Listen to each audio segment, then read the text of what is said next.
নানা বর্ণিল আয়োজনে বাংলা নববর্ষ ১৪৩২ পালিত হচ্ছে মুন্সিগঞ্জে।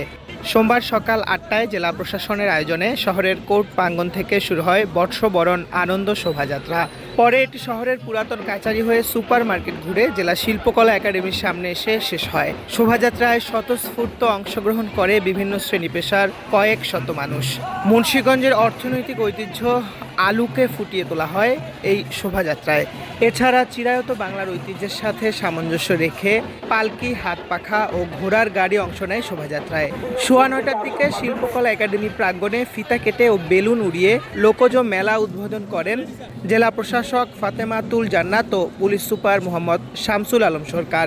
এ সময় শিল্পকলা একাডেমি মিলনায়তনে সঙ্গীত পরিবেশন ও নৃত্যানুষ্ঠান অনুষ্ঠিত হয়। আনন্দ শোভাযাত্রার মাধ্যমে আমরা আজকে আমাদের এই নতুন বছর শুরু করলাম এবং প্রত্যেকটি এলাকার সকল মানুষ সবাই খুবই আনন্দ নিয়ে এই র্যালিতে অংশগ্রহণ করেছে, যেটা আপনারা দেখেছেন।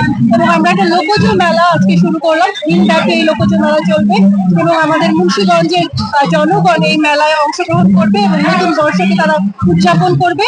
একই সাথে আমাদের এখন একটা সাংস্কৃতিক অনুষ্ঠান আছে, যেখানে লোকজ আমাদের যে দেশীয় সংস্কৃতি সেটা নিয়ে আমাদের পুরো অনুষ্ঠান।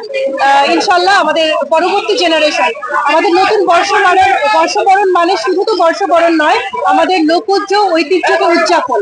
আমাদের নেক্সট জেনারেশন সুন্দর মতো আমাদের লোকজ ঐতিহ্যকে অনুধাবন করবে এবং তারা আমাদের ১৪৩২ উদযাপন করবে।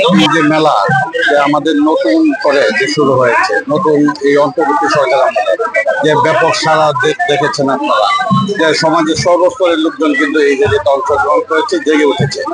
লোকজ মেলায় বিভিন্ন সরঞ্জামাদি নিয়ে বসেছে ১৯টি স্টল। স্থানীয় বিভিন্ন শিক্ষা প্রতিষ্ঠানের শিক্ষার্থীরা আনন্দমুখর পরিবেশে অংশ নিয়েছেন এই মেলায়। ছোটবেলা থেকে এটা দেখে আসছি যে এটা হচ্ছে একটা ঐতিহ্য, প্রচলিত একটা ধারা। সেজন্য আমরা প্রতি বছর এরকম সেজে আসি বিভিন্ন সাথে। আর এখানে এসে আমাদের অনেক ভালো লেগেছে, অনেক আনন্দ করছি, খুব ভালো লেগেছে। এখানে এসে সত্যি নতুন কিছু দেখতে পেরেছি, একত্রে আসছি, সবাই একসাথে রেলি করেছি।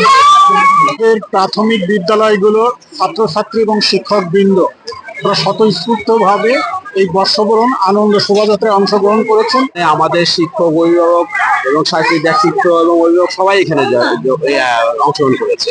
একটা স্টল দিয়েছি অপরাজিতা মহিলা চৌধুরীকা। এখানে আমাদের হাতে তৈরি সব প্রোডাক্ট আছে। এখানে আমরা চেষ্টা করেছি আমাদের লোকজ ঐতিহ্য তুলে ধরার জন্য। বাংলা নববর্ষ উপলক্ষে সবাই এখানে উপস্থিত হয়েছে, তো আমিও হয়েছি, অনেক ভালো লাগতেছে। সব মিলিয়ে একবারে বাংলা নববর্ষ যেটা বাঙালির উৎসব যেটা, সেটাই পরিপূর্ণভাবে হয়েছে। প্রায় ৩ বছর পরে আবার হচ্ছে এরকম একটা পরিবেশ দেখতে পাচ্ছি। ৩ বছরের যে মনে হচ্ছে যেন মানুষের বাদ ভেঙে ছুটে এসেছে এই হচ্ছে নববর্ষ উৎসবে। জেলা প্রশাসক কর্তৃক আয়োজিত লোকজ মেলায় আমি আমার অর্গানিক প্রোডাক্ট নিয়ে আসছি। আরো বান্ধবীর সাথে ছবি তুলছি, সবাই একসাথে শাড়ি পরেছি, সেজেছি, সবাইকে ভালো লাগছে। ওভারঅল ফুল এক্সপেরিয়েন্সটা আমাদের খুব ভালো ছিল, খুব ভালো লাগছে। নববর্ষের লাল আর সাদা শাড়ি হচ্ছে ম্যান্ডেটরি, আমরা লাল আর সাদা শাড়ি পরে সবাই উপস্থিত হয়েছি। এছাড়া জেলার বিভিন্ন শিক্ষা প্রতিষ্ঠানের নিজস্ব ব্যবস্থাপনায় পালিত হচ্ছে অসাম্প্রদায়িক বর্ষবরণ উৎসব। শিহাব আহমেদ, আমার বিক্রমপুর।